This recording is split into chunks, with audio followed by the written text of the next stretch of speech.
Қалдақ прокладкасы өте керемет. Да. Бір коробкасын алдым. Үлкен адам болсам да, это суықтан өте керемет көмектеседі екен. Маған сонша тағы келіп отырмын мен бүгін. Екінші коробка алуға. Қалай мынаны ішкеңізге салып жапсырып қоямын. Жапсырып қоясыз. Мен 1-2 күнге тұрды менде.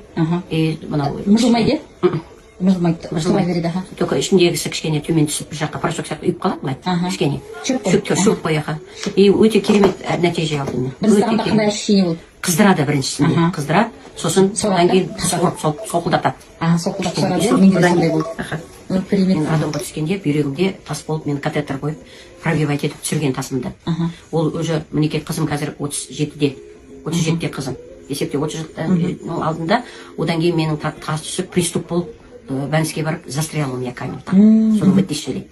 Содан кейін дәрі ішіп кетіргем. Сол бүйрекпен проблема у меня. Хронический. Вот бүйрекке солқылдатып кішкене әсер етті.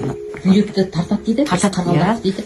Нет, солқылдатты бүйрегіме әсер етті әгөлі. Сол жағыма. Сол емшінің айтуы бойынша осы қырғалдақтың гүлдері дейді, әйел адамның бүйрегін мынандай керемет қылып емдейді дейді. Сосын жаңа ревматизмге, бауырға, бүйрекке керемет емдеп айтты.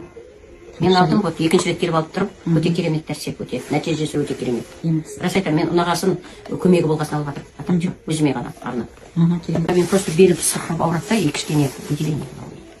Выделение болғасын үлкен кісімін ғой, я не люблю, когда таза жүреміз. Соны салдым, бірінші күні қыздырды.